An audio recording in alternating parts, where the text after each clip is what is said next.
একটা ছেলে বাচ্চার সামনে যদি এরকম একটা গাড়ি কেক রাখা যায় সে যে কতটা খুশি হবে।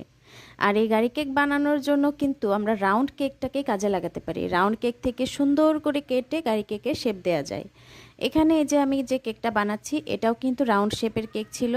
আমি এটাতে প্রথমে কেটে নিয়েছি একটু গাড়ির মতো শেপ করে। আর এটার যে টিউটোরিয়ালটা সেটাও কিন্তু আমার ভিডিওতে দেয়া আছে, আপনারা একটু কষ্ট করে খুঁজে নেবেন।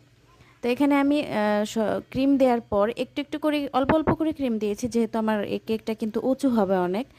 ভিতরে যদি বেশি ক্রিম দেই তাহলে কেকটা আরও বেশি উঁচু হয়ে যাবে। তো এই তো আমি হচ্ছে কিছু লাইন দাগ কেটে নিলাম যাতে আমার ক্রিম ডিজাইন করতে সুবিধা হয়। যে যে অংশে সাদা ক্রিম আছে সেই অংশগুলোতে সাদা ডিজাইন করে নিচ্ছি। এখানে যে নজেলটা ব্যবহার করা হচ্ছে এটা হচ্ছে একেবারে মিনি যে স্টার নজেল আছে সেটা। সাদা অংশের কাজ শেষ হয়ে গেলে এখন আমি ব্লু কালার ক্রিম দিয়ে বাকিটা দিয়ে দিচ্ছি। এখন পুরাটাই হচ্ছে ব্লু। এখানে চাইলে অন্য কালারও দেওয়া যাবে, একদমই যার যার ইচ্ছা। এখন সাইডে যে চাকার অংশটা ছিল লাইটের অংশ সেগুলোতে ফন্ডেন্ট দিয়ে, কালো ফন্ডেন্ট দিয়ে এভাবে করে কেটে দিয়ে দিয়েছি। একটু চোখ দিয়ে দিলাম, সামনের একটা মার্ক করা দিয়ে দিলাম। চাকাতেও একটু ডিজাইন করে দিচ্ছি চাকার মতো যেন বোঝা যায়।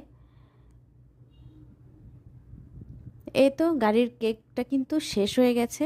আর এই কেকটা কেমন লাগলো অবশ্যই জানাবেন। আর এরকম করে কেক অর্ডার করতে ইনবক্স করবেন।